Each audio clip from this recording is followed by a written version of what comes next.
Hello friends, स्वागत है आपको इंग्लिश पाठशाला में an institute of complete English language, जहाँ पर इंग्लिश से रिलेटेड आपकी सारी प्रॉब्लम को डील किया जाता है। तो देखिए, आज हम जो सीखने वाले हैं कि हम इंग्लिश को हिंदी में कैसे ट्रांसलेट करके जो है सीखते हैं।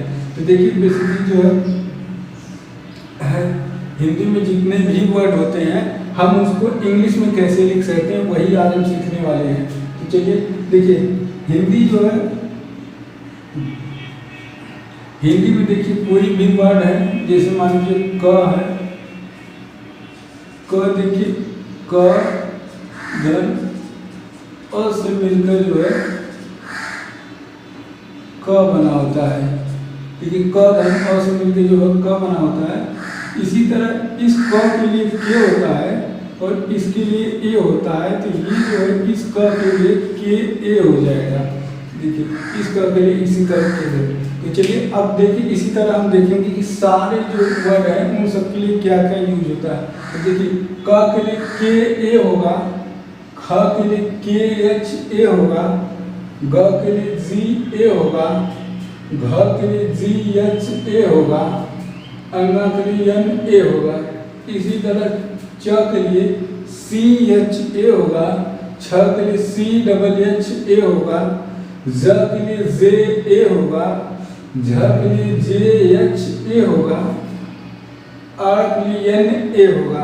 अब हम देखेंगे ट के लिए, देखिए ट के लिए टी ए होगा, ठ के लिए टी एच ए होगा, ड के लिए डी ए होगा, ढ के लिए डी एच ए होगा, आर के लिए एन ए होगा।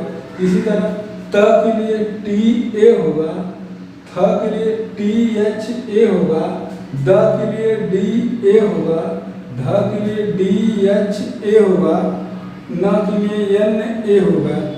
चलिए अब हम आगे देखते हैं। देखिए, प के लिए पी ए होगा, फ के लिए पी एच ए होगा, ब के लिए बी ए होगा, भ के लिए बी एच ए होगा, म के लिए एम ए होगा। इसी तरह य के लिए देखिए वाई ए होगा, य के लिए र के लिए आर ए होगा, ल के लिए एल ए होगा, व के लिए भी ए होगा, स के लिए जो है सरिफा वाला यस एच ए होगा, ख के लिए खबरा के लिए के डबल एस एच होगा, स के लिए देखिए एस ए होगा, ह के लिए एच ए होगा, छ के लिए के एस एच ए होगा, त्र के लिए टी आर ए होगा, ज्ञान के लिए जी वाई ए एन होगा। ये ज्ञान के लिए है। देखिए फ्रेंड्स, इंग्लिश जो है रोमन अल्फाबेट का शब्द है। इसमें देखिए जो टोटल नंबर होते हैं, शब्द जो होते हैं वो 26 होते हैं, जिसमें वावेल्स जो होते हैं, जो स्वर होते हैं वो 5 होते हैं, जिसको हम ए ई आई ओ यू कहते हैं। जो कॉन्सोनेंट हमारे होते हैं, जो व्यंजन होते हैं, वो 21 होते हैं। अब देखिए, जो हम जो कि थोड़ा सी जो मात्राएं हैं उसके लिए देख लेते हैं। तो देखिए, मात्राओं के लिए अ के लिए ए होगा, आ के लिए ये या डबल ए होगा, छोटी ई के लिए आई होता है, बड़ी ई के लिए डबल ई या फिर आई दोनों लिख सकते हैं। ऊ के लिए जो है छोटा ऊ के लिए यू होगा और बड़ा ऊ के लिए डबल ओ होगा, ए के लिए ई होगा, आई के लिए ए आई होगा। देखिए अब जो है ओ के लिए ओ होगा, औ के लिए ए यू होगा, ओ के लिए ओ होगा, औ के लिए ए यू होगा।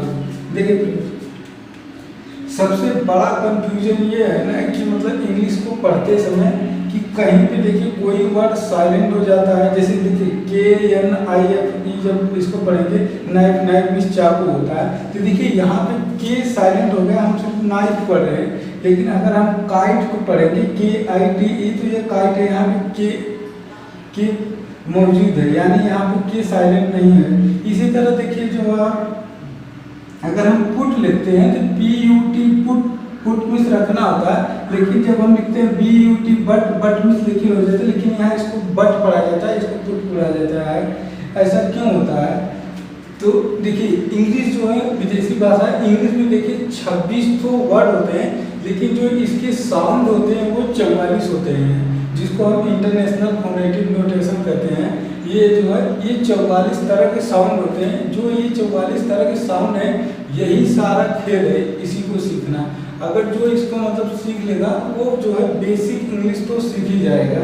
देखिए जैसे अगर हम बात करते हैं कि हमें देखिए सबसे बड़ी कंफ्यूजन ये होती है ना कि कहाँ पे कौन सा कन्वर्ट हो जाएगा, ये हमें सीखना पड़ता है। अगर यही नहीं सीखे, जैसे अगर आप इसको फिक्स मान के चलेंगे तो ये भी फिक्स नहीं है, क्योंकि कहीं कहीं पे ये भी जो है चेंज होते रहते हैं। तो उस चेंज को सीखने के लिए आपको इंग्लिश के साउंड को सीखना पड़ेगा। उस साउंड को सीखने के लिए आप लोग जो है अगली क्लास देखेंगे। देखिए जैसे देखिए अगर हम बात करते हैं राम की, तो RAM राम हो गया, लेकिन जब हम बात करते हैं रमन की तो RAMAN हो गया, रामान। इसको अगर इस हिसाब से पढ़ेंगे तो ये रामान हो जाएगा, जो है राम के हिसाब से जब पढ़ेंगे तो ये रामान हो जाएगा, लेकिन ये लिखा रमन है। तो यहाँ पे देखिए जो ये RA होगा, तो इसलिए जो ये R है ये इसको रिप्रेजेंट कर रहा है, ये है जो इसको प्रेजेंट कर रहा है, ये M जो है इसको प्रेजेंट कर रहा है, ये देखिए यन में देखिए नहीं है ये। तो ऐसा क्यों होता है, इसके लिए हमको जो है साउंड को पढ़ना पड़ेगा। साउंड को सीखने के लिए हम जो है अगली क्लास में। तो if you enjoy the video please hit the like button and subscribe to the channel and comment below कि आपका कौन सा पार्ट है। तो चलिए अब अगली वीडियो जो है में मिलते हैं और उसमें हम सीखेंगे कि साउंड को हम जो है इंग्लिश के जो 44 साउंड है उसको हम कैसे सीखेंगे। तो तब तक के लिए धन्यवाद, मिलते हैं अगली वीडियो में।